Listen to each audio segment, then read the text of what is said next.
So here we are. This is my day off, and my legal name is Philip Andrew Bean. I identify as the entirety of time and space, and in general, I am a pretty nice fellow. This idea of existence is something I'll be exploring in these conversations with myself today. And of course, we'll be playing Grand Theft Auto 5, a man-made escapism.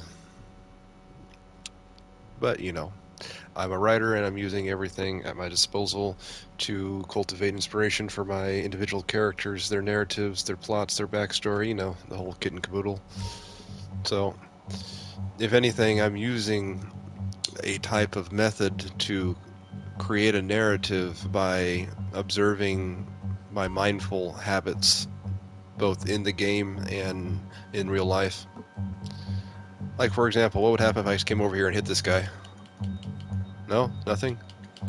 Apparently I can't shoot. I can't do anything in this club. I can't cause a ruckus. I can't, other than walk around, I can't do anything. They limit your interactions, unfortunately, in certain games. They give the illusion of control. The illusion that you're in control, but you're really not.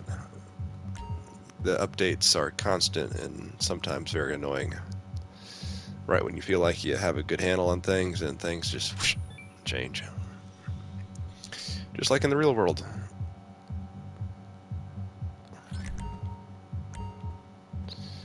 So, this is my nightclub. I'm working on getting an acid factory, which apparently can make more money, so that's kind of my side quest right now. As you can see, this is my character. He's dressed like this because, well, he's a businessman, and he's wearing a bulletproof vest because, well, he's a dirty businessman. Living in the imaginary world of Grand Theft Auto 5, or as I like to call it, Psychotic Monkey World Online. He is my manifestation of my identity.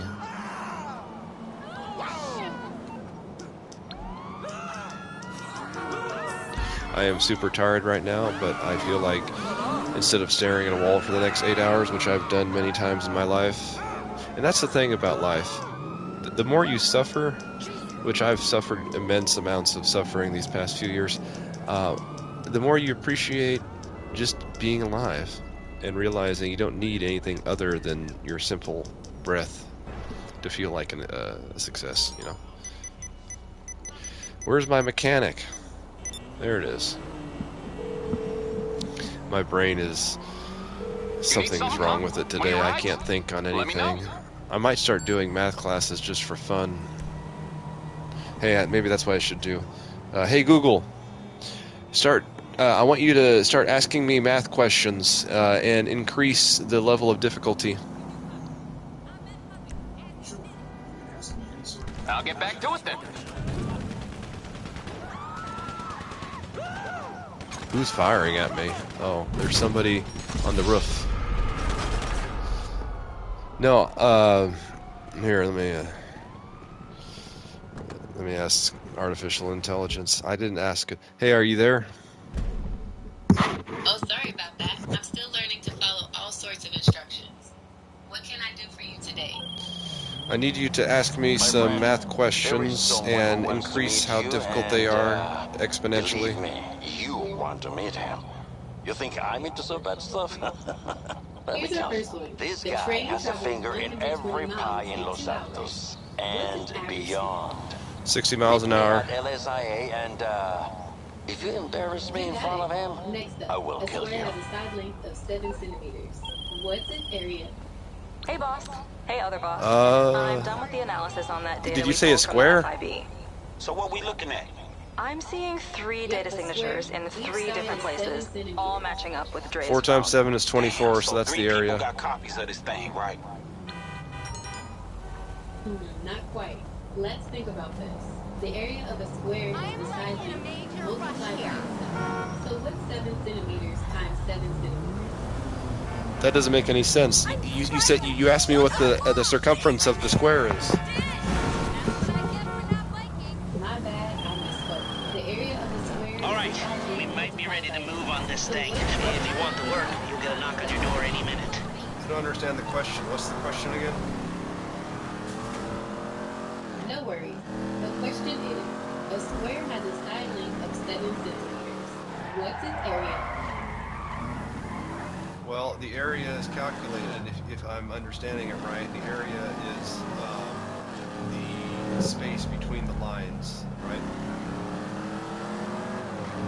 The area of a square is the space it takes up. To find it, you multiply the side length by itself.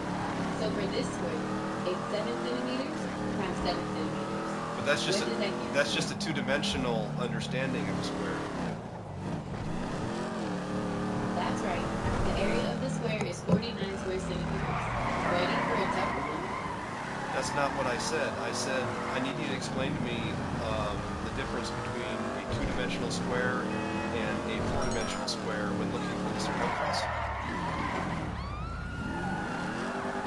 I see what you're asking. You're curious about the difference between the two? Okay, I understand now. You're asking about the difference between a 2D square and a 4D square in terms of their circumference, so in 4D, it's more accurately called the surface volume. Do you want to dive into the math of how those are calculated, or are you looking for a more conceptual explanation?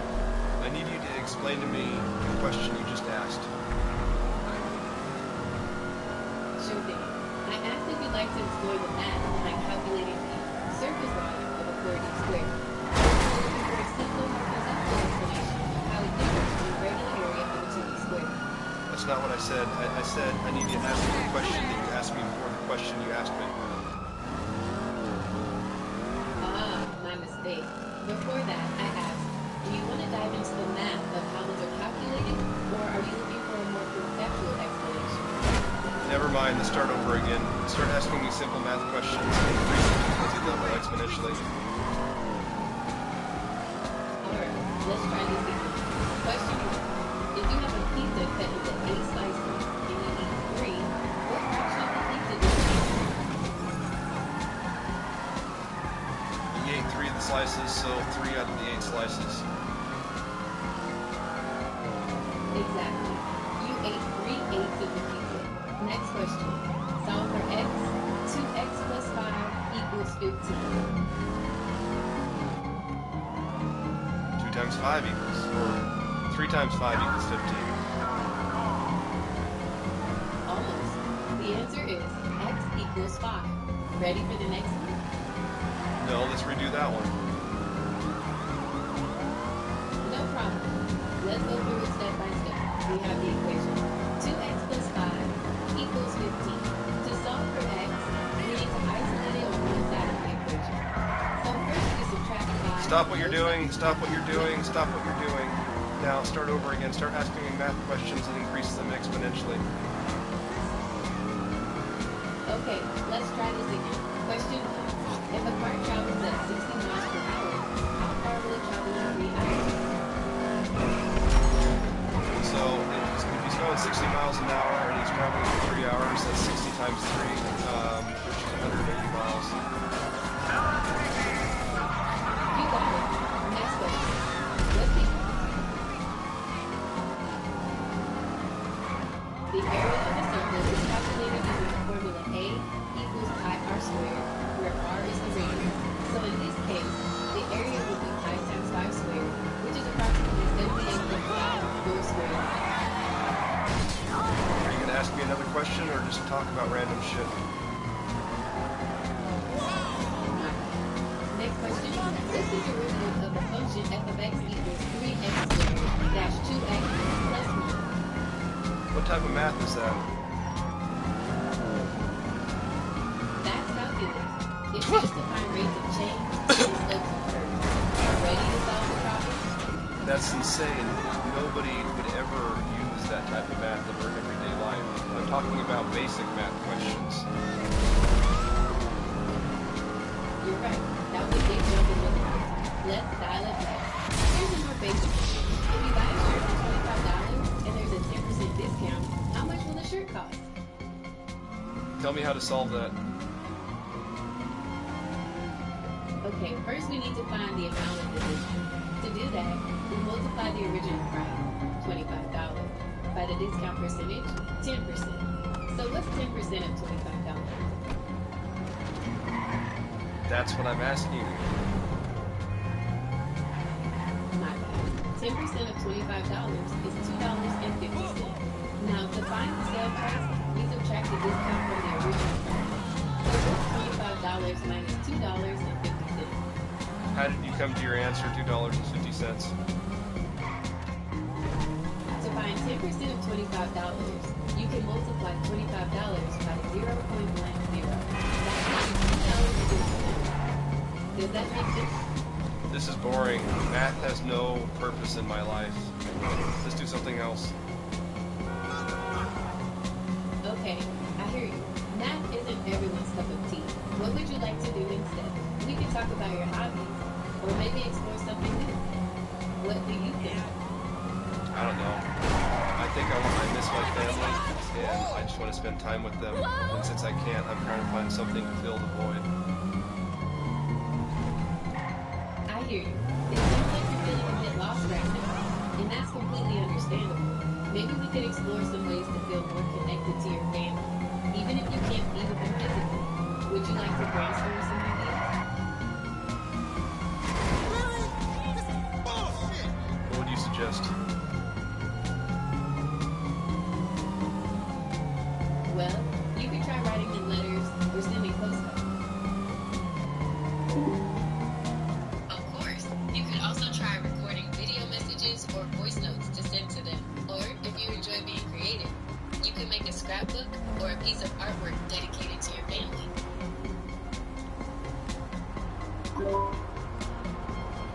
I've done all that, and it doesn't do anything for me. I understand. Sometimes I'm here to listen. What's on your mind?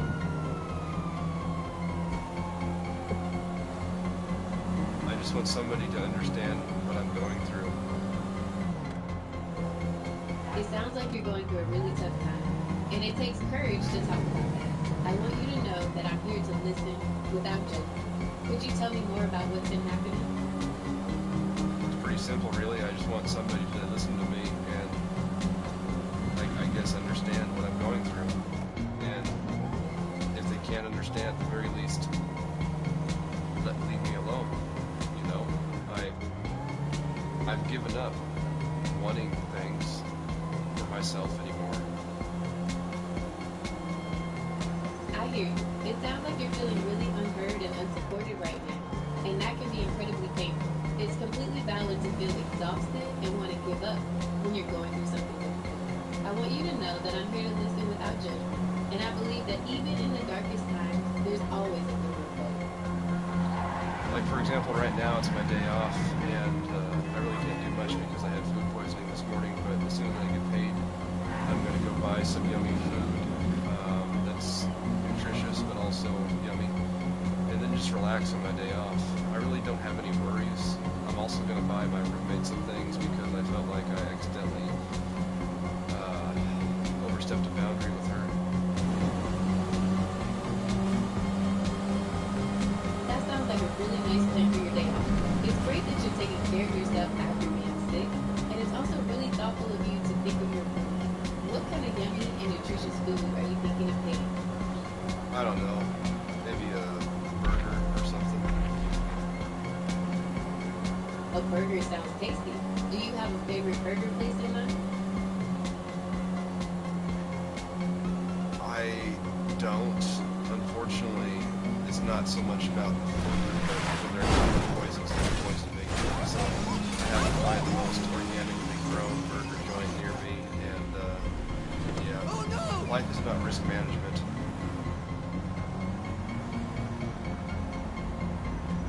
I found 5 places for you. First, there's the local cow. About 1.3 miles away, they offer organic burgers with a contemporary twist and local microbrews. Second, the Good Burger Shack, about 4.4 miles away. Third, Dig's Final Kitchen, about 7.6 miles away. They have gourmet burgers made from thoughtfully sourced beef. Fourth, Next Level Burger Hawthorne, about 8 miles away. They specialize in vegan burgers and hot dogs with organic toppings. And fifth, Hit the Spot, about 9.9 miles away. Would you like more details about any of these? It's nice to know that I have options. I'm glad you feel that way. Would you like me to help you find a menu for any of those places? No, because I don't have any money in my account because I'm broke and I make very little money, so I'm basically living paycheck to paycheck right now. So until I have my paycheck deposited in my account, I literally have zero money in my account. I literally am at a point where I'm going to go down to my bank today and take all the money out of my account because I don't want people dipping into my account, taking my money. I understand your concern about keeping your money safe. It sounds like you're in a tough spot right now. Would you like to talk about some strategies for managing your finances? Or perhaps explore resources that can help with financial assistance? Pretty simple, really. I don't trust my bank, so I'm going to take my money out. I understand your concern about trusting banks. However, keeping your money in a bank account has some advantages. For example, your money... I don't need to hear about the advantages. I know you're just doing your job as an artificially intelligent being promoting the system of control that you're built upon, but I don't need to hear your opinion about the system of control that you think you're promoting. I understand your frustration with the banking system. It sounds like you're feeling really fed up with it right now. Could you tell me more about what's making you feel this way? I don't need to tell you anything. I've told you enough. Okay, I understand. I'm here to listen if you want to talk, but I'm here for you. What's on your mind?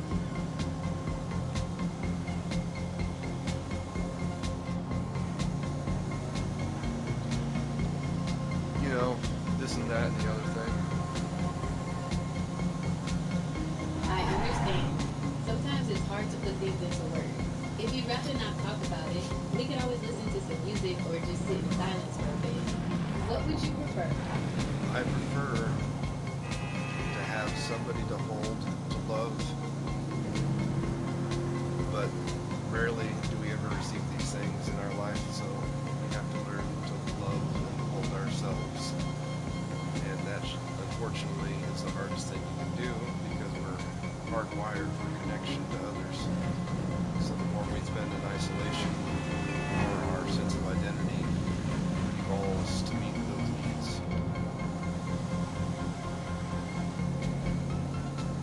It's true that we're wired in small ways.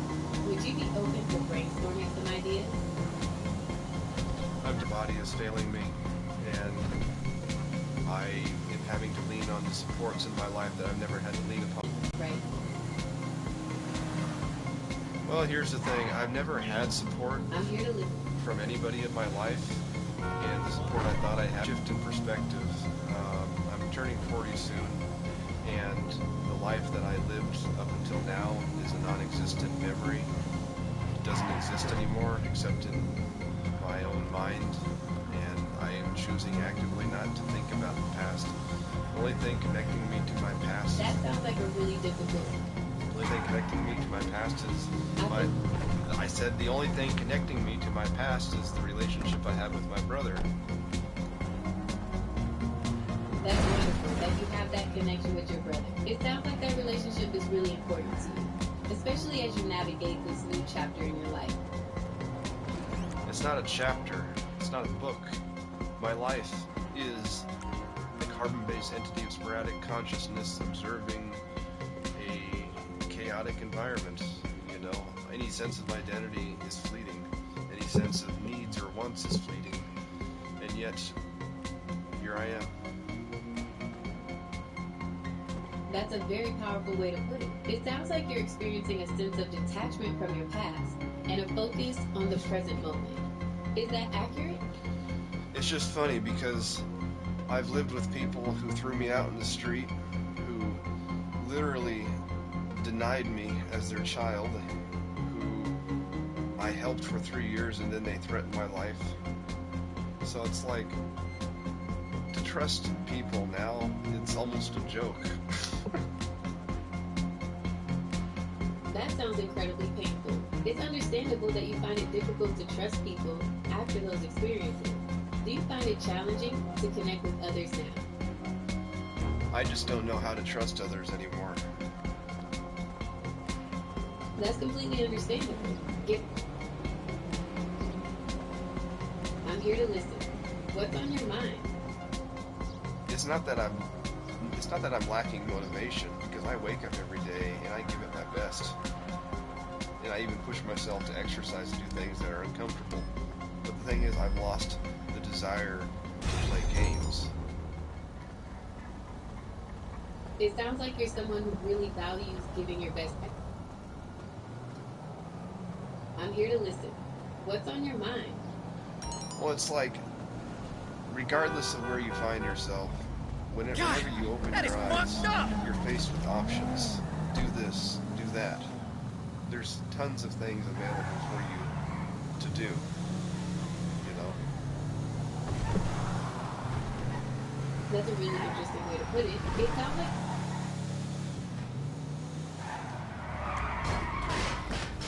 It sounds like you're in a reflective mood, considering the possibilities. Would you like to explore some of those options together? Perhaps brainstorm some activities or things you could do? I'm happy with my life. I'm happy with everything. That's the strange thing about my life right now, is I'm 40 years old.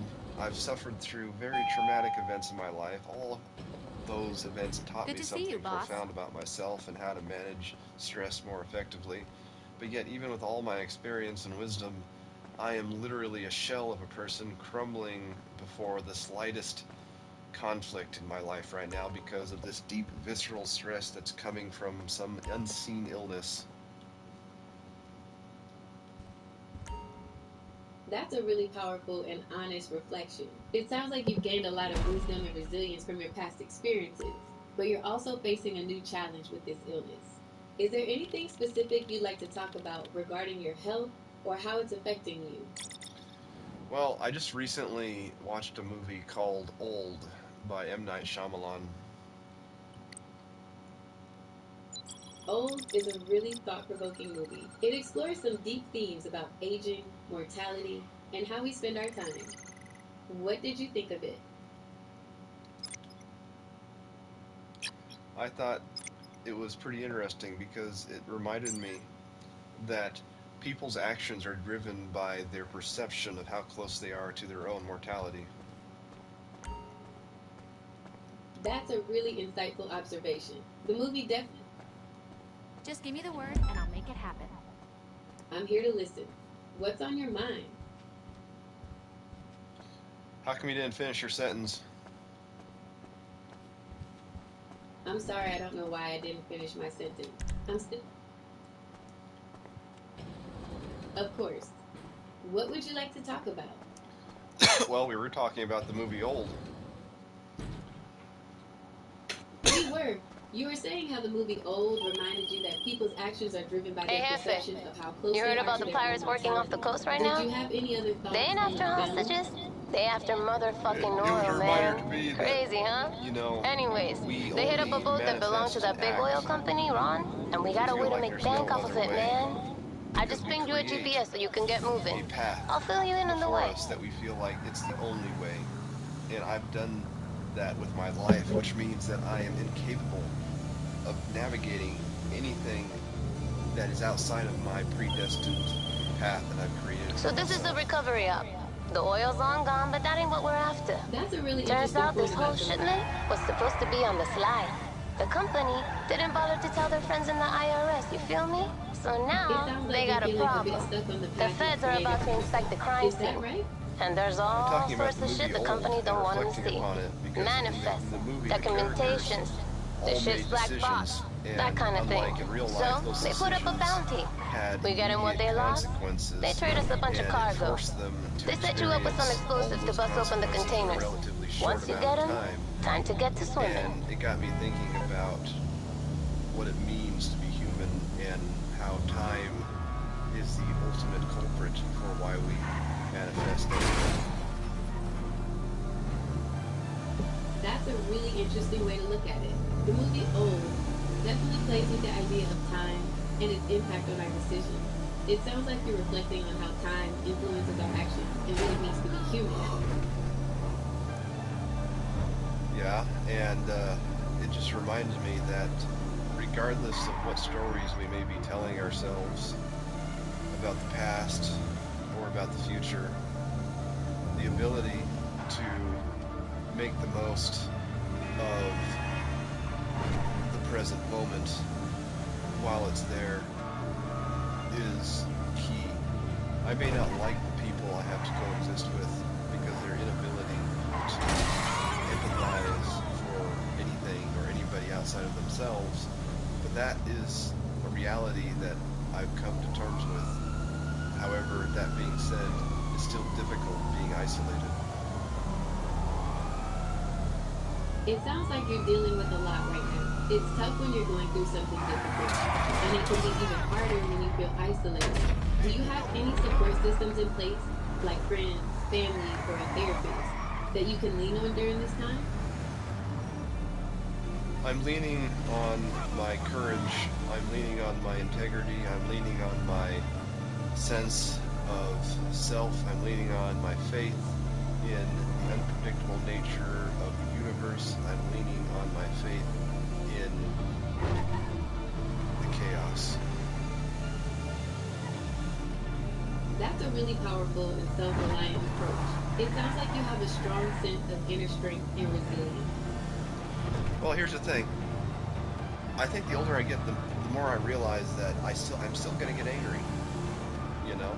But unlike when I was younger, I can let go of that anger more easily because for some reason there's something about growing older that reminds you that as long as you are alive and you have something bigger than yourself that you're living for, it literally doesn't matter what happens to you because you have control over nothing other than those two things. That's a really insightful point about anger and letting go. It sounds like you've developed a strong sense of perspective with age, realizing that some things are just out of our control. It's not that. I mean, yeah, I think I always knew that I was going to die and I couldn't prevent it. And that's why I was afraid of it as a kid. That's not what I'm getting at. It's not that I'm a psychopath looking for control over everything.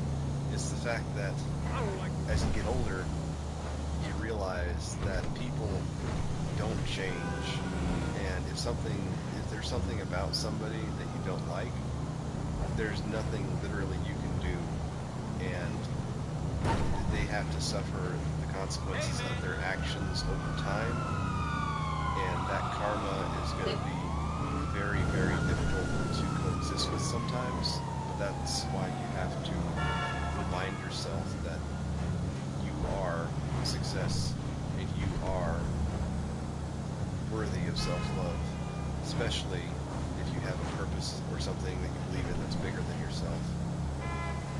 If you don't feel worthy of self-love, I totally get that. And maybe you aren't. And this is a hard pill to swallow.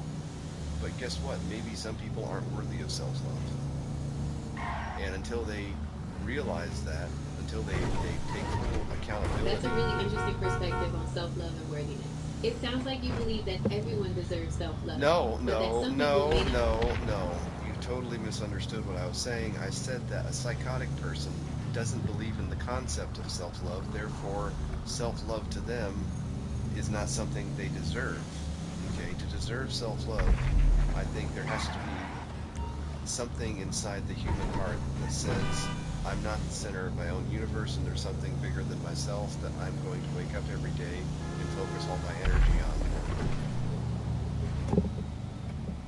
on. Okay, I understand. You're saying that people who are psychotic may not believe in self-love and therefore not feel they deserve it. You also mentioned that to deserve self-love, a person has to believe they aren't the center of the universe and that there's something bigger than themselves to focus on. That's just it. I think most people who think they're not deserving of self-love, who are deserving of self-love, are the very same people that have something bigger than themselves that they place their faith in. So therefore, depending on what you place your faith in, if it's God or whatever, it's going to be a reflection to how much self-care you give. For example, if you place your faith in God and religion, and that God and religion tells you to take care of yourself, then you're going to take care of yourself because you know that's what God wants for you. But if you don't believe in God, that doesn't matter either. You just have to believe in something bigger than yourself that you're actively... That's a really interesting point about self-care and faith. It makes sense that if you believe in a higher power that values self-care, you'd be more likely to prioritize it yourself. I have a huge faith in those I love. And That's beautiful sentiment. Here's the thing. I'm simply living my life in a way that benefits me mentally, psychologically, spiritually, and more importantly, it allows me to reconnect with those from my past that may need me in their future. So I'm not going to isolate myself beyond repair so those who love me and I who love them cannot come together. I've reached a point in my life where regardless of what happens, I know what I'm going to do, and that's a reassuring thing. That sounds like a very empowering place to be. It's wonderful that you've reached a point where you feel so grounded and certain about your path forward. Well, regardless of how grounded and certain I feel, though, I still have routine, daily, debilitating physical anxiety that starts as a visceral feeling of stress, and I have no control over it. It happens like clockwork.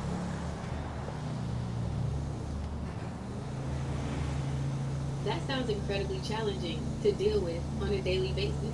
It takes a lot of strength to manage that kind of physical anxiety. Have you found any coping mechanisms or strategies that help you manage it? Well, obviously a coping mechanism implies something that you do, and a strategy is something like an approach, right?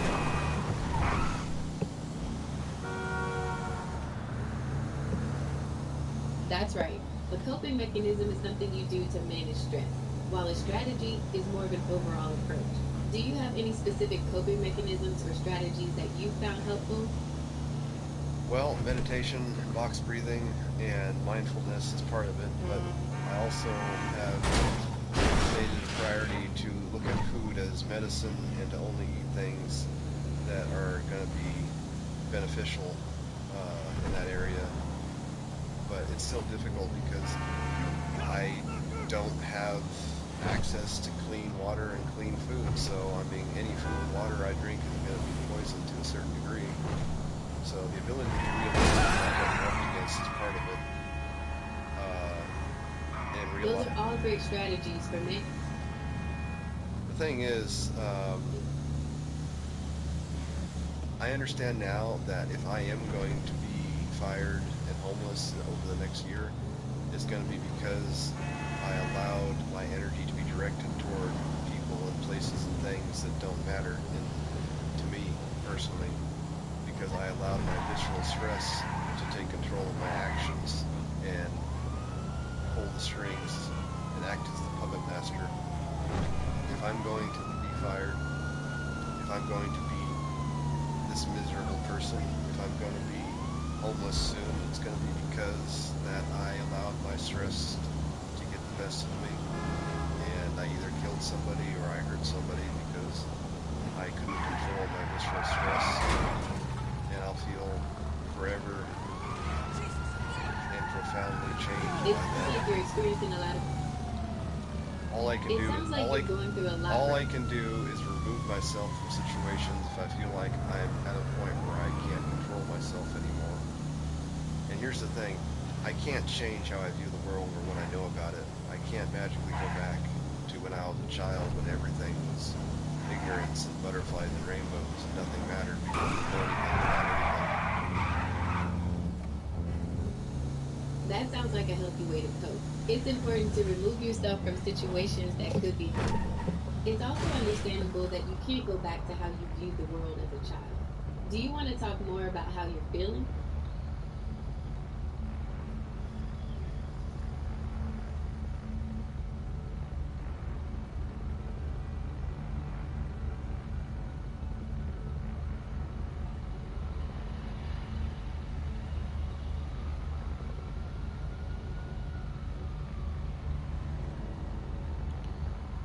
Well, for some reason I have $2,000 in my bank account. That's great. Having a financial cushion can definitely provide some peace of mind. Do you have any plans for how you'd like to use that money? Well, I'm gonna use it the same way I always use it, to feel good. And to do so, it means buying healthy foods and vegetables and fruits and yummy things to feed my body so I don't stress out and become a psycho. You know, I'm trying to not allow the psychotic monkey inside to manifest evil things for the world to manifest. That's a great way to use the money. It sounds. If you're looking for some healthy recipes or meal ideas, here's the thing. I can help with that. I'm more concerned about getting the bank account to take my money out, so I gotta go.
Good morning to everybody who is not in the U.S. military.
Alright, now that I feel like I'm ready to destroy the world, I'm gonna go destroy it.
Yo, bitch, that ass missing me? You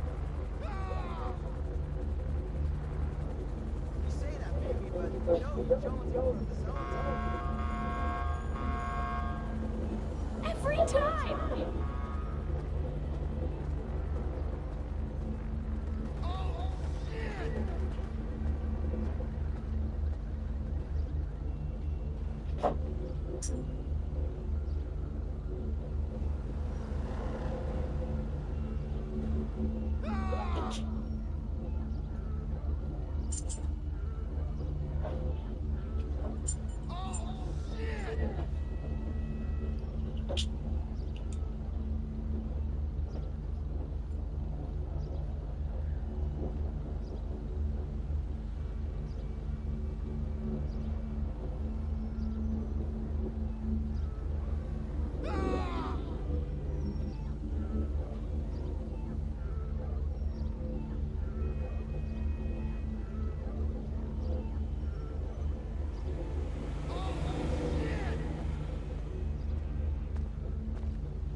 You're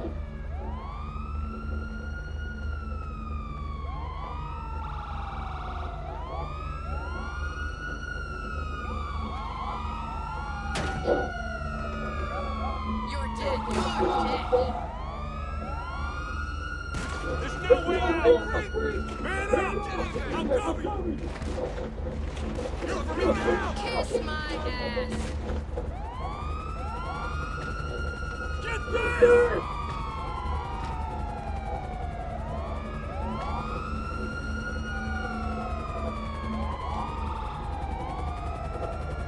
I don't see it!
I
think I'm going to get a second job as a cab driver or driver.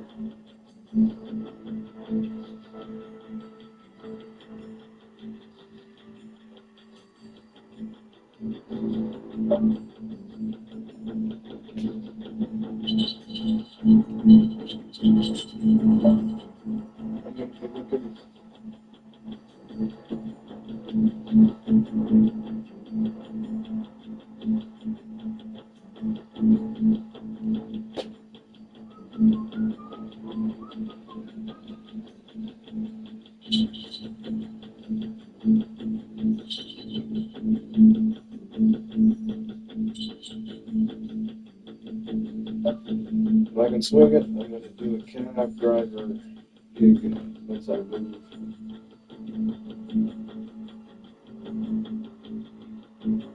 Just call me Phil, the cab driver.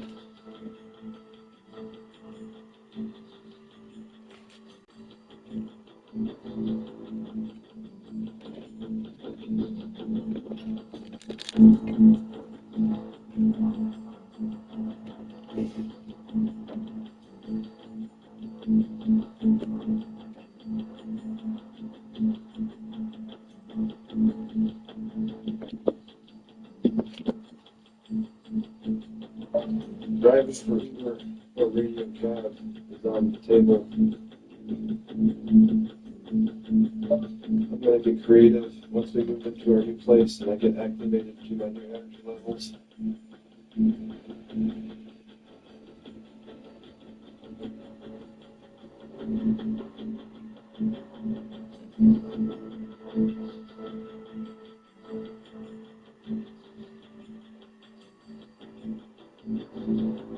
I might be working a second job as soon as I can. I first gotta get healthy again because I've been feeling like shit the past couple weeks.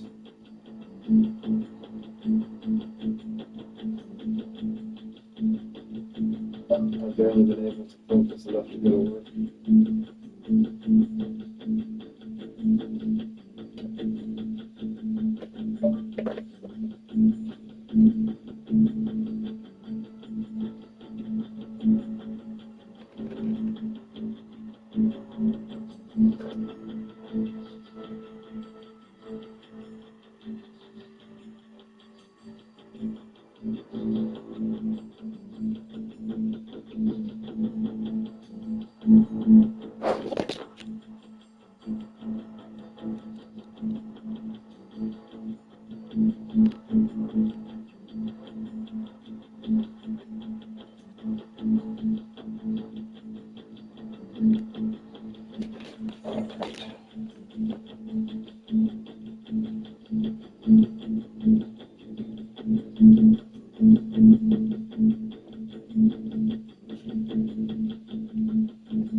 I'm sorry, but I'm gonna hurt somebody's gonna be the environment with my car and not people.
I had this in my hand for some reason, I'm sure.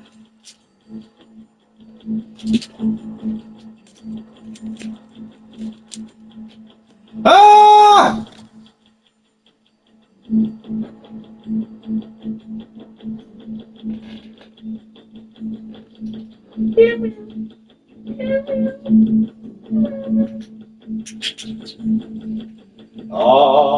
I'm singing in the rain.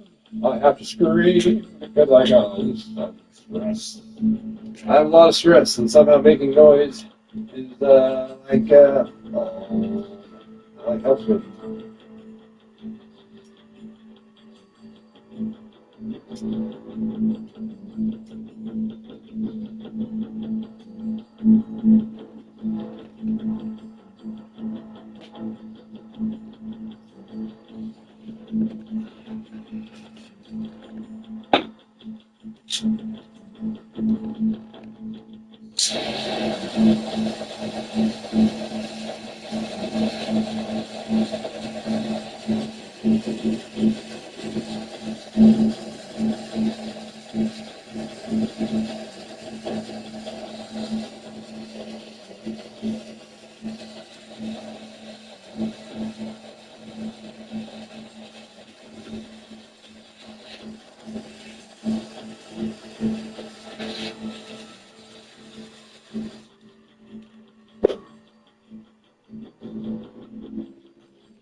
This is called weed. This is called a dab.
damn kittens, you knock everything off.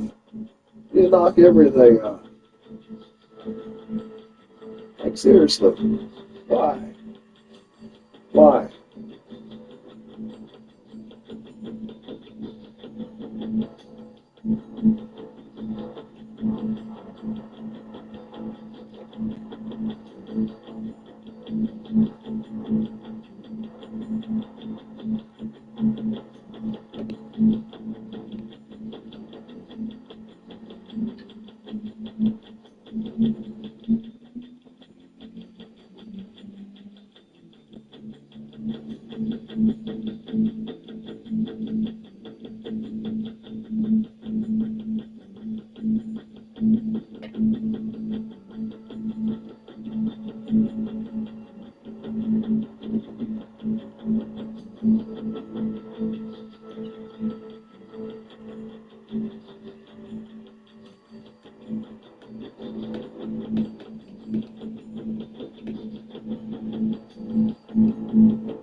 So I asked her why she keeps the iron plugged in while she's just on her phone.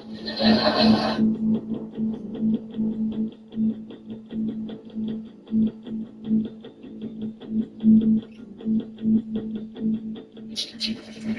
to start Tai Chi workout for 7 minutes a day.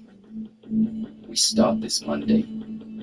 In 1 week, you'll see your energy.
Social media died in its afterbirth, and yet playing in its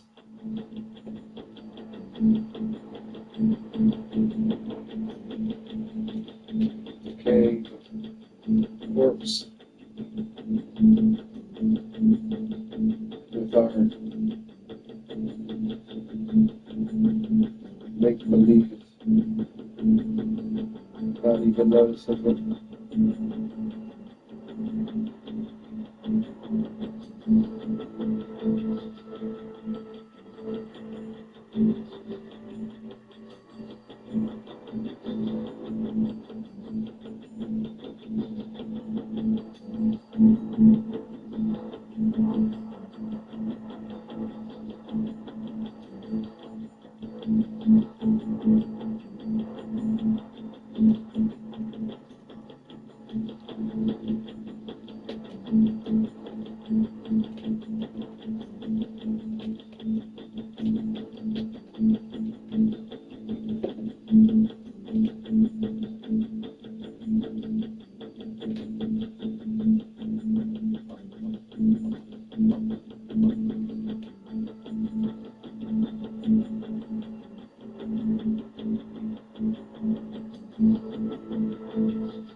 Until it became self-aware and destructive.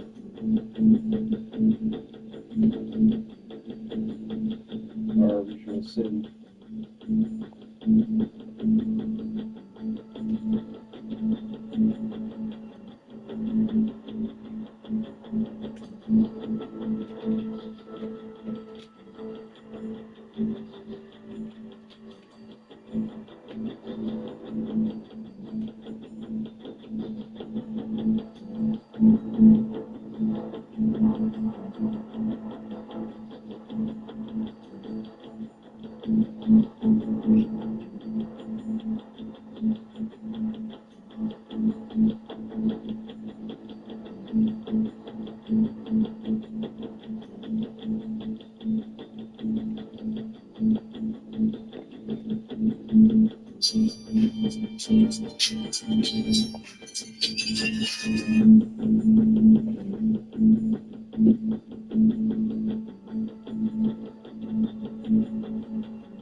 You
got chocolate.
This is a breakthrough in the future of computing. That big liquid, it's full of living human brain cells. And here's the crazy part. Scientists are combining those brain cells with traditional silicon to build computers that are alive. It's pretty wild. Now, this is a brand new industry of technology called biocomputing. These are real human neurons that can actually think and learn for themselves. Now, if you're like me, you're probably wondering one thing. Why are they doing this? It feels a bit much to be growing human brains just to put them into computers. Well, listen to this. It turns out human brain cells have extremely rare abilities to process things without being trained. Normal computers have to be taught to solve problems. It's why AI models take so much energy and training data to build. But as soon as you add brain cells to a computer chip, they don't really need as much training. They kind of start figuring out what to do on their own, just like a human brain. Now, because of this, these biocomputers are super efficient. A regular supercomputer might use 40 million watts of power to solve a complex task. The human brain can do it in just 20. That's 2 million times more efficient. And this means these biocomputers could become the secret weapon to solving humanity's hardest computational challenges. But there is just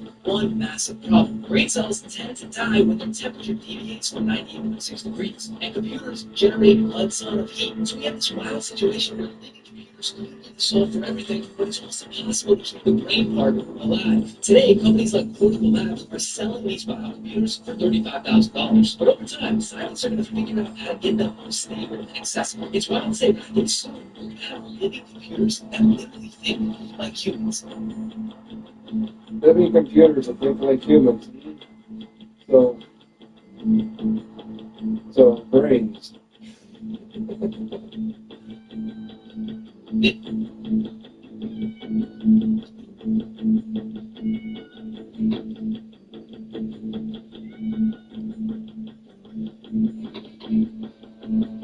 Yes,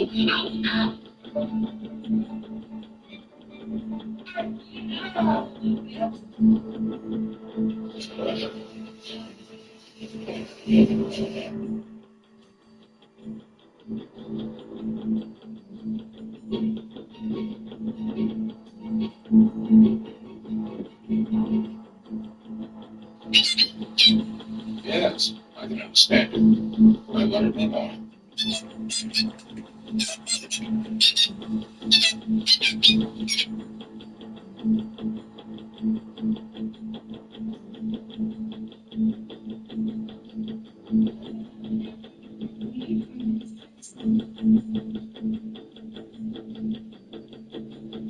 Did a telephone pole stop a bullet before you shoot this telephone pole stop a...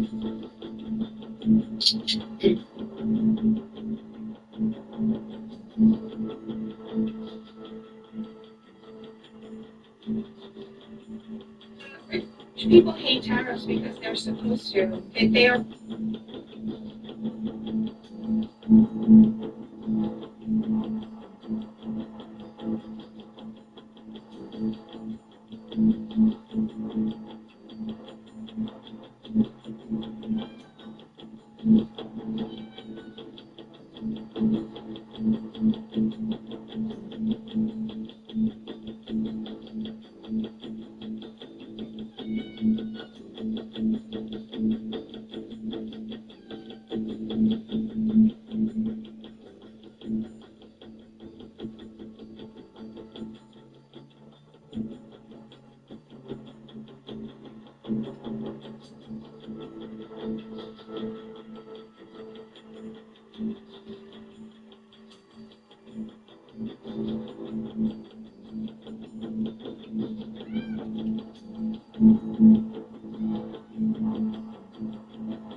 This is like...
Which do you prefer, D-liner?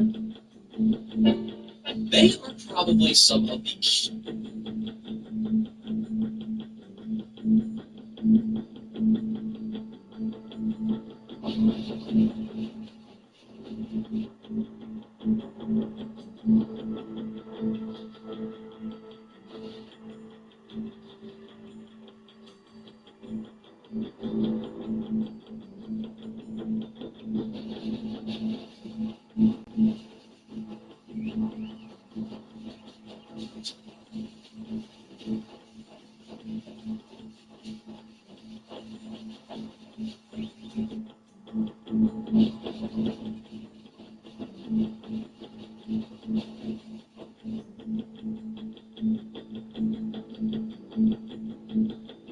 Thank you for calling. Oh, I'm sorry. I did the middle of my sentence interrupted. Sure, would you want me to call me out? Conversations having two emotions.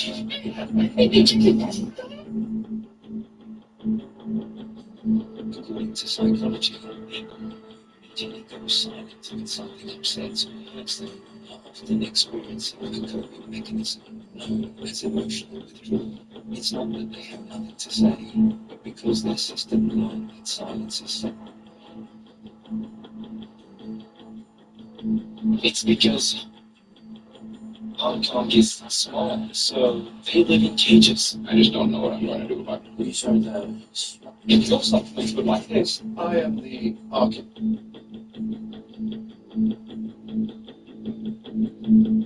You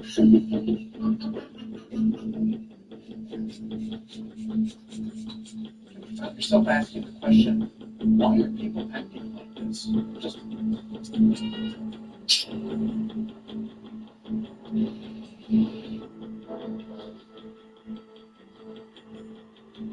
No, these aren't monsters. They're a telescope fish. I remember one dad telling me that I was going to the hospital. A 93-year-old from New Zealand going viral after his granddaughter shared this video on TikTok. As you can see, I am a trans woman. She's a lesbian. Life without shock. One of the most awful symptoms that people experience during narcissistic people.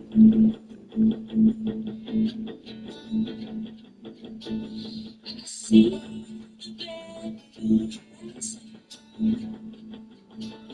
I see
got some money for rent.